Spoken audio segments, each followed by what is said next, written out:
Aku suka fisika. Bertemu lagi dengan saya, Dede Rustiawan Kusmana. Baiklah, kali ini kita akan membahas materi seputar gelombang.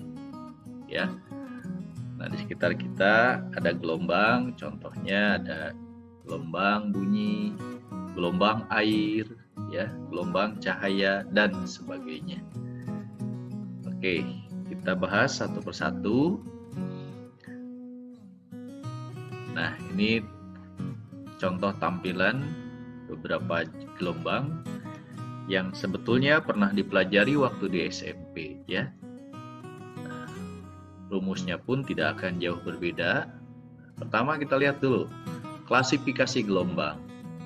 Berdasarkan arah getar dan arah rambat, maka kita mengenal dua jenis gelombang.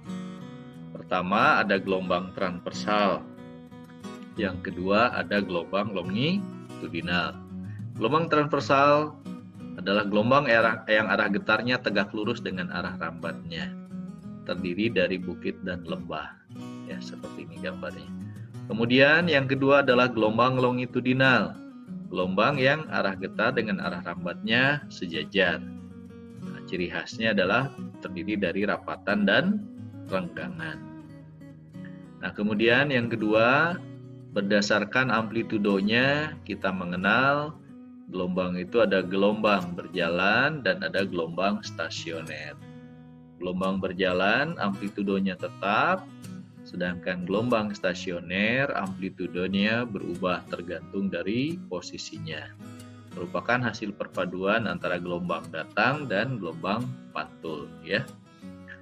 Kemudian berdasarkan mediumnya sama dibagi dua, ada yang merambat memerlukan medium disebut gelombang mekanik, dan ada gelombang yang dapat merambat walaupun tidak ada medium, namanya gelombang elektromagnetik. Nah, baiklah, kita lihat konsep dasarnya. Pertama, tentang besaran dalam gelombang. Ada amplitudo, disebutnya simpangan maksimum atau simpangan terjauh. Kedua, ada panjang gelombang, ya, jarak satu gelombang. Nah, kalau gelombang transversal itu jarak antara dua puncak berdekatan atau jarak antara dua lembah berdekatan. Kalau gelombang longitudinal, panjang satu gelombang itu jarak antara dua rapatan atau dua renggangan saling berdekatan. Kemudian ada frekuensi. Frekuensi itu menyatakan banyaknya gelombang yang terbentuk setiap detik. Secara matematis dituliskan F sama dengan N dibagi T, di mana N itu adalah jumlah gelombang dan T-nya waktu, F-nya frekuensi, satuannya Hertz. Nah, selanjutnya yang keempat, ada periode gelombang, menyatakan waktu yang dibutuhkan gelombang untuk menempuh satu panjang gelombang. Nah, dituliskan dengan persamaan T besar sama dengan T kecil dibagi dengan N. Atau boleh T itu 1/F atau F sama dengan 1/T. Nah, T-nya satuannya adalah sekon. Ya, selanjutnya yang kelima, cepat rambat gelombang. Nah, cepat rambat gelombang bisa dituliskan persamaannya jarak dibagi waktu atau S/T, atau panjang satu gelombang dibagi waktu satu gelombang, lambda dibagi T besar periode, ya. Atau boleh karena 1/T-nya sama dengan F dituliskan menjadi lambda kali F. Nah, itu konsep-konsep dasar pada gelombang. Nah, kita lihat contoh soal penggunaan dari persamaan, terutama persamaan untuk cepat rambat gelombang, ya. Pertama, ini diambil dari soal UN 2015. Nah, kita lihat ada gambar menunjukkan gelombang longitudinal, jarak dari pusat rapatan ke pusat rapatan, dan di tengahnya ada satu rapatan 80 cm. Nah, berarti diketahui di antara kedua titik tersebut terbentuk berapa gelombang, yaitu 2 gelombang, ya. 2 gelombang 80 cm, berarti satu gelombangnya adalah 40 cm atau 0,4 meter. Kemudian diketahui frekuensinya 60 Hz, ditanyakan cepat rambat, berarti V sama dengan lambda kali F. 0,4 lambdanya, F-nya 60, jadi sama dengan 24 meter per sekon. Mudah kan? Nah, selanjutnya nomor 2, ini soal ujian masuk perguruan tinggi negeri.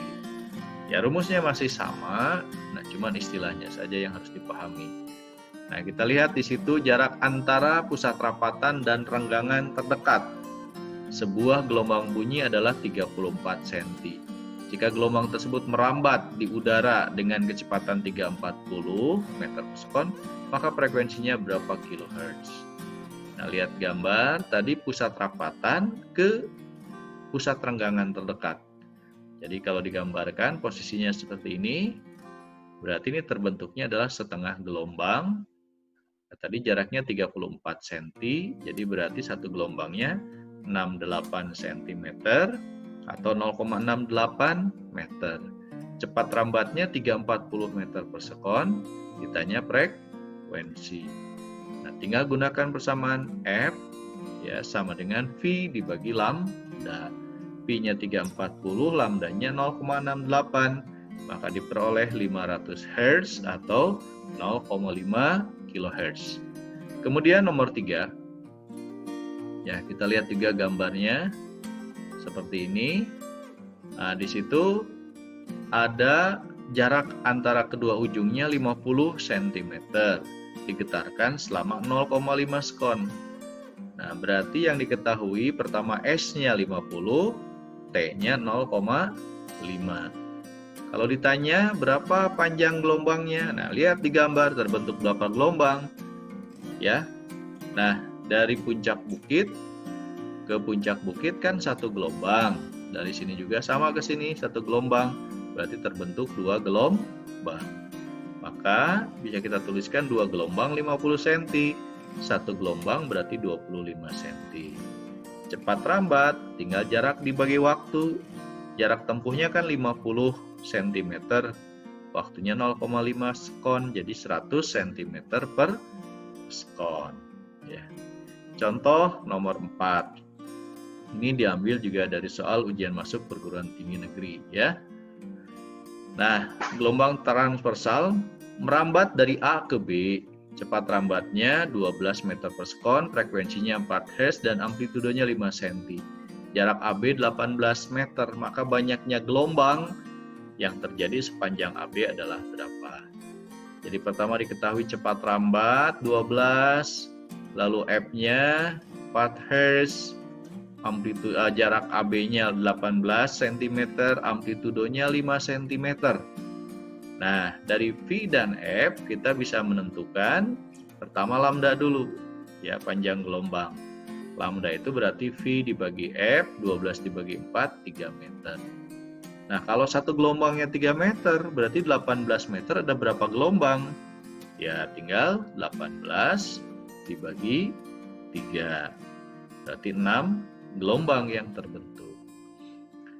Nah, kemudian nomor 5. Ini juga sama diambil dari soal ujian masuk perguruan tinggi negeri ya. Nah, sebuah gelombang transversal memiliki periode 4 sekon. Jika jarak antara dua titik berurutan yang berfase sama adalah 16 cm, maka cepat rambat gelombang tersebut adalah berapa cm per sekon. Nah, pertama di situ ada istilah dua titik berurutan yang berfase sama. Nah, kita lihat gambarnya dulu. Nah, fasenya sama itu kalau titiknya sama ketinggiannya, kemudian arah getarnya juga sama. Ya, contoh. Nah, ini sedang bergetar ke atas di titik P. Nah, yang sama tingginya dengan titik P itu adalah titik T dan sama arah getarnya. Maka dikatakan P dengan T adalah dua titik berurutan yang berfase sama. Kalau fasenya berlawanan yang mana? Ya P dengan R karena arah getarnya berlawanan. Nah, sedangkan dari titik P ke T itu sama dengan satu gelombang jaraknya. Tadi disebutkan jaraknya 16 cm, berarti satu gelombang atau lambdanya adalah 16 cm. Nah, kemudian diketahui periodenya 4 sekon. Ya, jadi cepat lambat gelombang tinggal gunakan persamaan Pi lambda dibagi T. Lambdanya 16, T-nya 4. Jadi sama dengan 4 cm per sekon. Mudah bukan? Nah, selanjutnya nomor 6. Ini juga sama diambil soal ujian masuk perguruan tinggi ya. Nah, seorang nelayan merasakan perahunya dihempas gelombang sehingga perahu bergerak naik turun. Waktu yang diperlukan untuk bergerak dari puncak ke lembah adalah 3 sekon. Nelayan juga mengamati bahwa jarak antar puncak gelombang adalah 12 meter.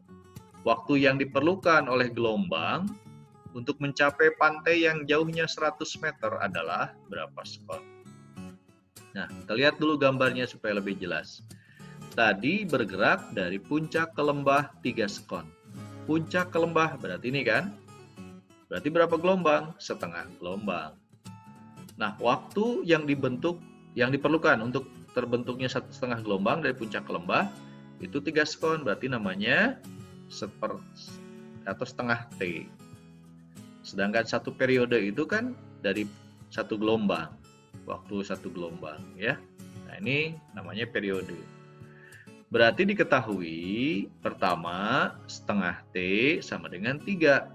Maka T-nya 6 sekon periodenya. Lalu nelayan juga mengamati jarak antar puncak adalah 12 meter. Nah, jarak antar puncak itu kan sama dengan satu gelombang. Berarti yang 12 meter itu adalah panjang gelombang. Ya. Lalu waktu yang diperlukan untuk gelombang mencapai pantai yang jauhnya 100 meter. Berarti ini S-nya.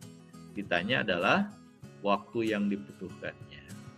Nah, gunakan lagi rumus cepat lambat gelombang. V itu kan rumusnya S dibagi T atau lambda dibagi T besar. Ya. Nah, masukkan saja 100 S-nya, T kecilnya tidak tahu, lambdanya 12, periodenya 6. Jadi diperolehlah nilai T-nya 50 sekon. Contoh soal nomor 7. Sama ini juga dari soal ujian masuk perguruan tinggi negeri. Sepotong gabus bergerak naik turun di permukaan air ketika dilewati sebuah gelombang. Gelombang menempuh jarak 9 meter dalam waktu 30 sekon. Bila gabus tersebut bergerak naik turun 2 kali dalam 3 sekon, maka nilai panjang gelombang tersebut adalah berapa? Nah, jadi diketahui pertama S-nya 9 meter. Kemudian T-nya 30 sekon. Bergerak turun naik 2 kali dalam 3 sekon. Berarti banyaknya gelombang per waktu. Namanya frekuensi. Jadi 2/3 Hertz. Ya, ditanya lambdanya. Nah, sama gunakan lagi rumus cepat lambat gelombang. Ya. Jadi V sama dengan lambda kali F atau S per T.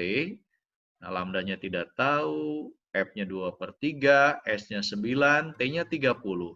Maka diperolehlah lambdanya 0,45. Tiganya coret ya, 9/20. 0,45 meter berarti sama dengan 45 cm. Contoh soal nomor 8.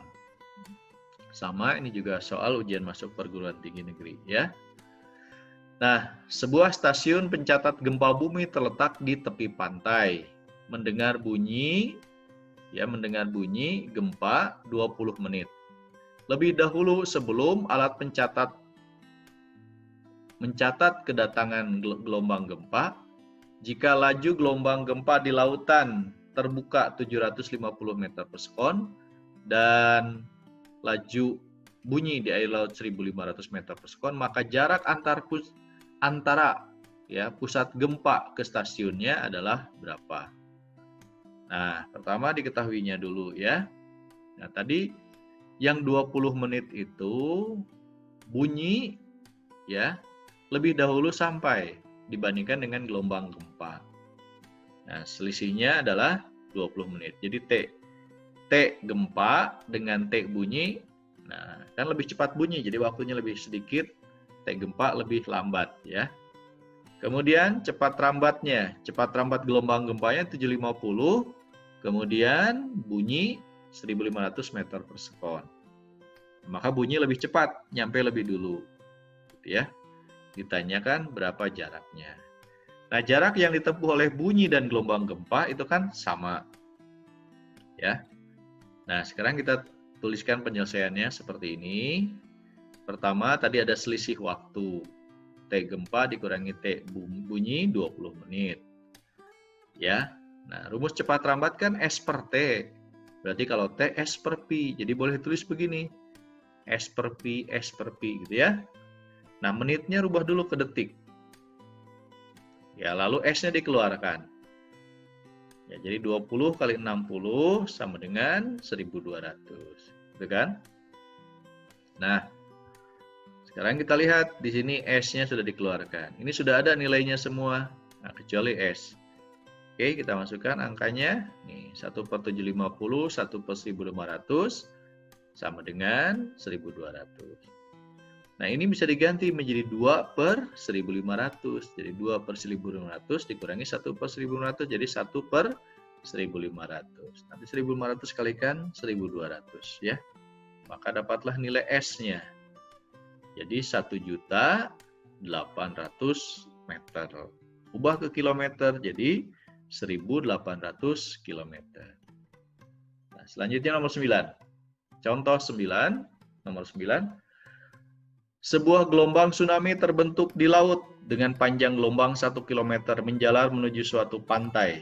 Ketika gelombang tersebut hampir mencapai pantai, petugas BMG, ya, Badan Meteorologi dan Geofisika, mencatat kecepatan gelombangnya sebesar 72 km per jam.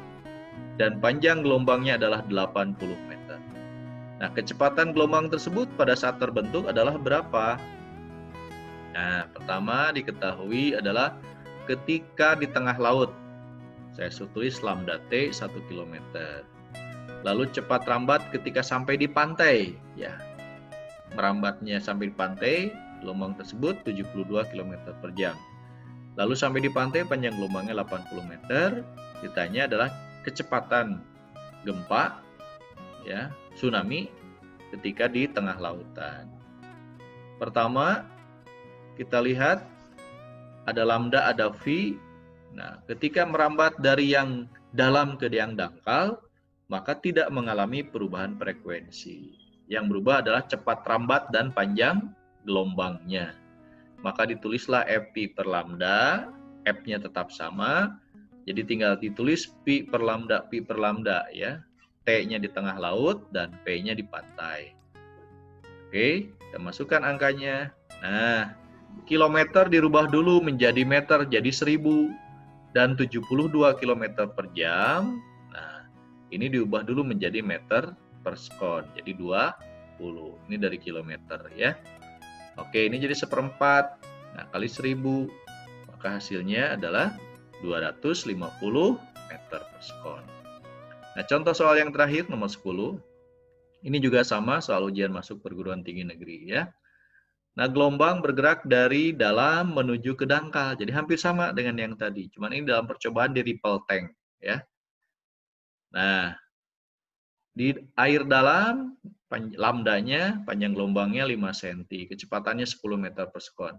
Jika kecepatan gelombang di air dangkal 8 meter per sekon, maka panjang gelombangnya di air dangkal berapa? Ya. Oke, jadi yang diketahui, pertama lambda di DL itu dalam ya. Lambda di dalam, air dalam, V di air dalam 10, P di air dangkal 8. Ditanya adalah berapakah lambda di air dangkal. Oke, tadi kalau dari dangkal ke dalam atau sebaliknya, maka tidak mengalami perubahan frekuensi yang berubah cepat rambat dan panjang gelombang. Ya, sama rumusnya tadi. F-nya sama, jadi Pi per lambda sama dengan Pi per lambda untuk di dangkal dan di dalam. Masukkan ini, 8 per lambda di dangkal sama dengan 10 per 5, 10 per 5, 2. Ya, jadi lambda di air dangkalnya adalah 4 cm. Nah, demikianlah contoh-contoh soal dan pembahasannya untuk gelombang.